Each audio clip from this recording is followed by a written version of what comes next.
BSc semester first में पूछने वाला क्वेश्चन है state and proof green theorem.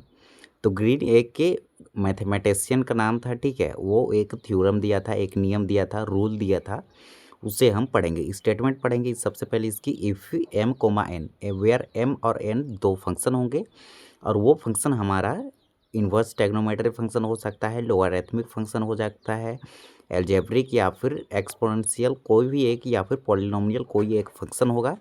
और partial differentiation M with respect to Y, ठीक है। आप इसे del M upon del Y भी पढ़ सकते हैं। And partial differentiation of N with respect to X, या फिर del N upon del X भी पढ़ सकते हैं। आर कॉन्टिन्यूअस फंक्शन, मतलब ये संतत फंक्शन होगा, मतलब संतत फंक्शन एवरीवेयर डिफरेंशिएबल भी होगा, ठीक है। उसका जो फंक्शन रहेगा वो संतत होगा, ठीक है, और वो डिफरेंशिएबल भी होगा। जो संतत रहता है वो ऑब्वियसली डिफरेंशिएशन होता है उसका, ठीक है।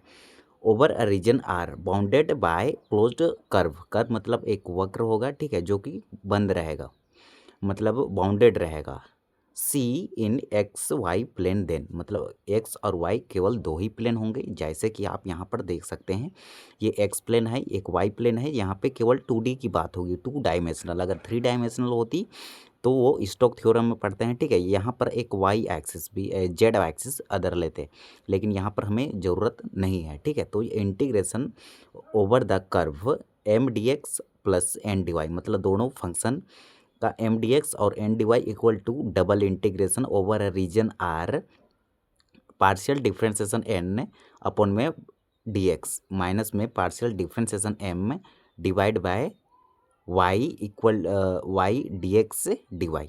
आप इसे del N upon del X भी पढ़ सकते हैं, माइनस में डेल एम अपॉन में डेल वाई भी पढ़ सकते हैं। और इसे आप partial differentiation N with respect to X भी पढ़ सकते हैं, और माइनस में partial differentiation M with respect to Y भी पढ़ सकते हो, ठीक है। अब हम इसकी प्रूफ पढ़ेंगे। तो in order to prove this theorem let us considered closed curve C divided into two curves say C1 and C2, and we represent curve C1 by y equal to gx1 and C2 by y equal to g2x respectively. अब देखो ये x axis है, ये y axis है। यहाँ पर हमारा origin रहता है और ये हमारा एक सरफेस है, ठीक है। सरफेस मतलब एरिया, और एरिया का क्षेत्रफल होता है लेंथ इंटू में ब्रेथ, मतलब लंबाई गुना चौड़ाई।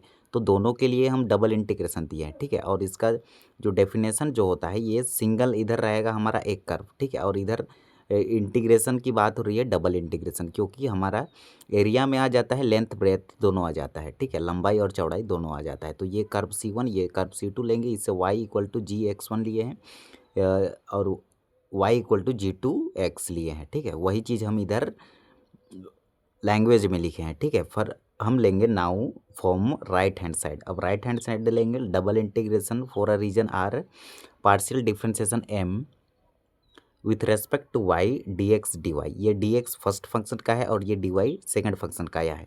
अब ये इक्वल टू होगा double integration X equal to A X equal to B. ये फर्स्ट इंटीग्रेशन का लिमिट है और सेकेंड इंटीग्रेशन का लिमिट होगा इंटीग्रेशन, ये देखो X equal to A, X का वैल्यू ए है, उसके बाद वाई का वैल्यू बी है। ए से लेके बी तक लिमिट किया है, ठीक है। ये फर्स्ट इंटीग्रेशन का और सेकंड इंटीग्रेशन का y equal to G X one, ये वाला y equal to G X one, और y equal to G two X, ये वाला सेकंड इंटीग्रेशन का। Partial differentiation m with partial differentiation m divide by with respect to y D X D Y, ये first function का, ये second function का। अब देखो यहाँ पर हम ये जब भी डबल इंटीग्रेशन रहे तो फर्स्ट इंटीग्रेशन को कांस्टेंट मानेंगे, integration x to A X equal to B, ठीक है।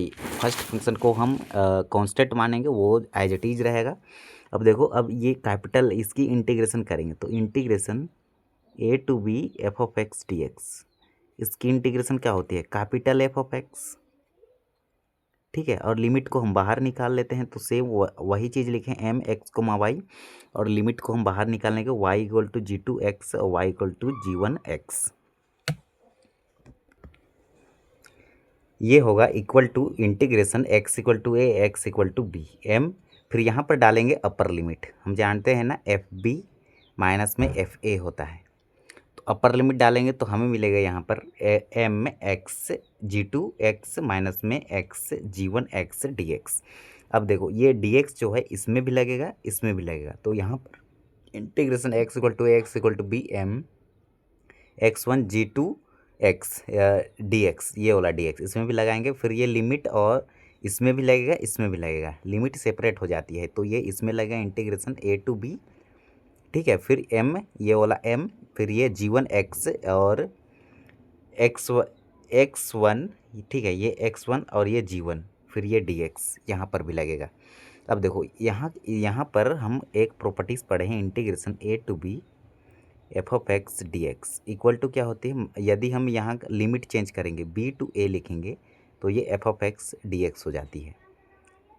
तो ये वाला इंटीग्रेशन एम में X equal to B X equal to A लिखेंगे, तो यहाँ पर X equal to A X equal to B है, लेकिन हम लिमिट को चेंज करेंगे तो यहाँ पर नेगेटिव साइन लग जाएगा और ये एक्स वन रहेगा, ये जी टू रहेगा, ये डी एक्स रहेगा और ये माइनस लिखे integration A to B M X one G one और ये डी एक्स, ठीक है। तो यहाँ पर हम ये प्रॉपर्टीज अप्लाई किए हैं, मतलब लिमिट को चेंज करते हैं ना तो ये साइन चेंज होता है, ये प्लस में था तो यहाँ पर नेगेटिव में हो गया।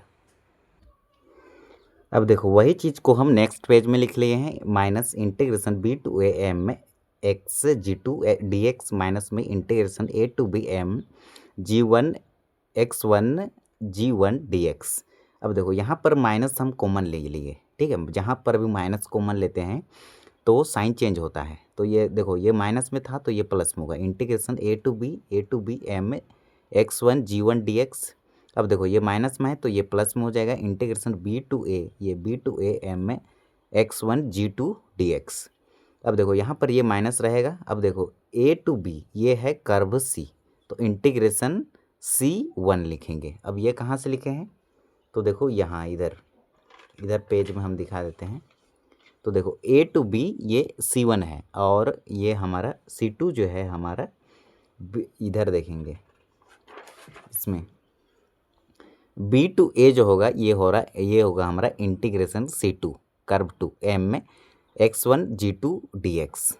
अब देखो माइनस इंटीग्रेशन कर्व सी, ऐसे भी पढ़ सकते हो एम डी एक्स, ये फर्स्ट फंक्शन का है, अथवा इंटीग्रेशन सी मतलब curve C M D X equal to double integration for a region R partial differentiation M with respect to Y D X D Y, इसे मानेंगे समीकरण first.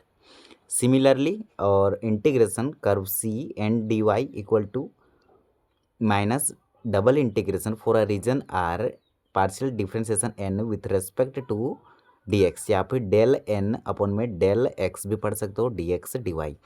ये minus हो जाएगा, ये माइनस को इधर लिख सकते हैं, ठीक है। तो integration curve C N D Y equal to double integration for a region R partial differentiation N with respect to X D Y, इसे मानेंगे इक्वेशन सेकेंड। अब क्या करेंगे, now then we get adding equation first and equation second, तो we get partial integration M D X minus integration N D Y equal to double integration for a region R partial differentiation M with respect to Y D X D Y equal to double integration for a region R partial differentiation N with respect to X D Y.